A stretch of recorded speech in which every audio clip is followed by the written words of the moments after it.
Dobry wieczór. Witajcie na cotygodniowym podsumowaniu Polski i Irlandzkiej wiadomości ze mną, William Murphy.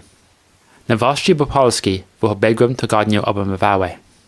A first round of talks failed to avert the threatened Polish teacher strike, as the government and trade unions remain far apart over pay demands. There's speculation over the future of Finance Minister Czerwińska, linked to questions about the funding of Prawo i Sprawiedliwość spending pledges ahead of elections. And President Duda salutes Poles who saved Jews during World War II.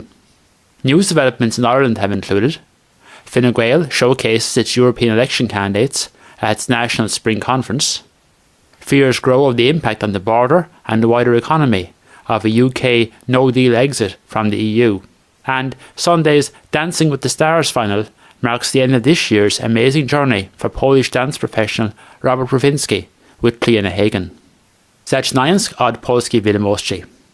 On Monday, the government and the teachers' unions held mediation talks over their pay dispute. A further round of talks is due to be held next Monday, with the indefinite teacher strike, which may also disrupt exams, due to commence on April the 8th if there is no resolution. The government side of the talks was led by Deputy Prime Minister Beata Szydło and Labour Minister Elżbieta Rafalska, with Education Minister Anna Zalewska, whose relations with the unions have all but broken down, also in attendance. Union sources maintained that the two sides were as far apart at the end of the talks as they were at the beginning.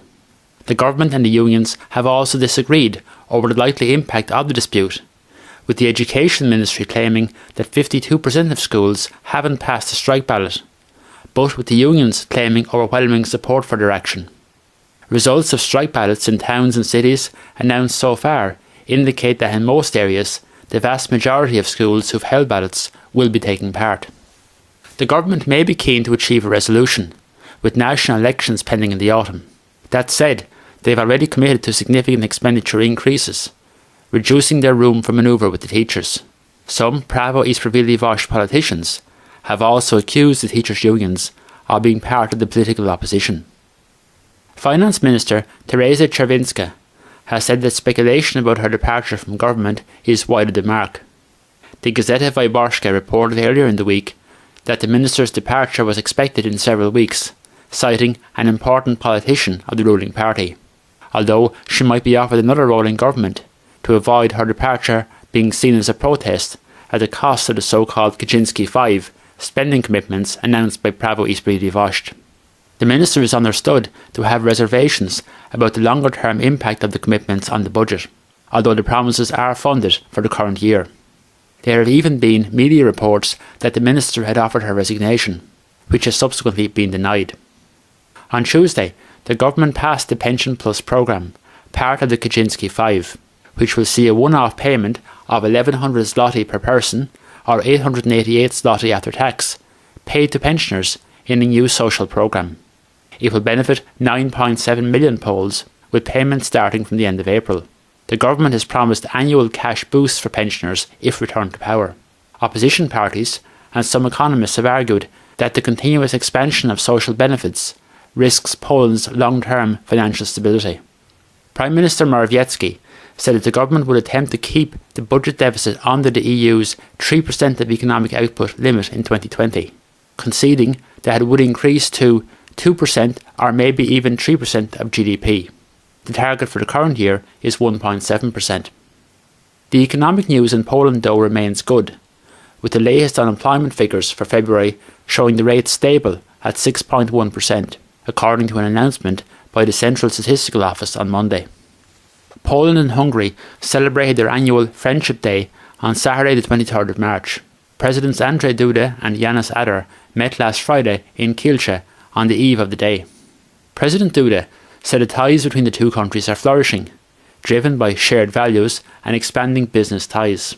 On Saturday, the two presidents attended a Polish-Hungarian Mass at the Kielce Basilica. In recent years, the current Polish and Hungarian governments have been close allies in the European Union, defending each other's position in the face of criticism from the EU institutions. Friday, March 24th, marked the second year of the newly instituted Memorial Day, honouring Poles who helped to save the lives of members of the Jewish faith during the Nazi Holocaust. President Duda handed out orders of plonia restituta, many posthumously, to Poles who helped save Jews, describing them as heroes. Jeśli chodzi o irlandzkie wiadomości, Fine Gael held its national conference, termed the National Spring Conference, as it's not so long since their last Ardèche, in Wexford at the weekend, with delegates from all around the country gathering for what was in essence the launch of the party's campaign for the European and local elections on May 24th. The European Parliament candidates were especially to the fore. Fine Gael are running Francis Fitzgerald and Mark Durkan in Dublin, where they look certain to at least retain the seat of retiring MEP Brian Hayes. In Ireland South, Minister of State Andrew Doyle is joining sitting MEPs Deirdre Clune and Sean Kelly on the ticket. And in Ireland North West, Maria Walsh is the running mate for sitting MEP Mairead McGuinness. In Ireland South, Fine Gael will be expected to retain 2 seats, with the question being whether Andrew Doyle can unseat one of his party colleagues, probably unlikely. And in North West, the experienced McGuinness, the first Vice President of the European Parliament, would be heavily favoured for re-election. In the local elections on the same day, Fine Gael will be seeking to translate their consistent opinion poll lead over Fianna Fáil into regaining the position of being the largest party in local government, which they narrowly lost to Fianna Fáil 5 years ago. It will be a challenge though, as the electorate has tended not to reward parties in power nationally in local elections. Taoiseach Leo Varadkar used his leader's address on Saturday night to repeat Fine Gael's pledges on income tax, to specifically apologise for his government, as he termed it, underestimating the cost of the new National Children's Hospital, and to forcefully attack both Fianna Fáil and Sinn Féin. All signs that with Brexit either coming to a conclusion or entering a period of delay, a general election may not be all that far off. After 8 years in government and following a very poor showing in the 2016 general election, Fine Gael will enter that election campaign in a far stronger position than might have been expected. On the European election front, further to a report last week on the surprise election of Malcolm Byrne of Wexford as their European election candidate at the Fianna Fáil selection convention, Cork's Billy Kelleher has been added as the second party candidate in the Ireland South constituency. Tuesday's cabinet meeting approved the legislation which will accompany the referendum proposal for to remove the reference to a minimum period of separation, currently 4 out of the previous 5 years, required for the granting of a divorce from the Constitution. The referendum, which is likely to face minimal opposition, will take place on the same day as the European and local elections. This week saw further warnings both from government figures and from the Economic and Social Research Institute think tank about the likely effect of Brexit on the Irish economy, both a managed departure and the UK leaving without an all-encompassing withdrawal agreement. The ESRI warned that a no-deal Brexit could see 80,000 less people in employment in 10 years' time than otherwise would have been the case, but with the caveat the Irish economy will continue to grow, albeit at a slower pace than it would otherwise have done. I am sceptical of long-range economic forecasts, especially those that operate on the premise that what's new or uncertain is necessarily going to be negative. What about the scenario that the UK economy grows faster as it benefits from greater freedoms outside the EU, and we, and indeed the rest of the EU, share in the fruits of that growth? Turning to entertainment news, which we don't usually cover, but we have to make an exception for Sunday's final of RTE's Dancing with the Stars competition. The overall winner was Mairead Farrell, but the real winner for Hello Irlandia listeners was the country music star Cliona Hagan, whose professional dance partner was Robert Rowinski from Poland.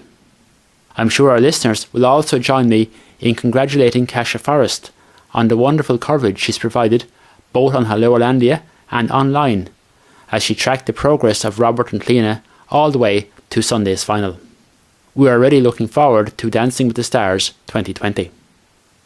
Both Ireland and Poland shared good fortune in their European Championship qualifiers over the past week, Ireland winning 1-0 against Gibraltar last Saturday and 1-0 against Georgia at home on Tuesday in Group D.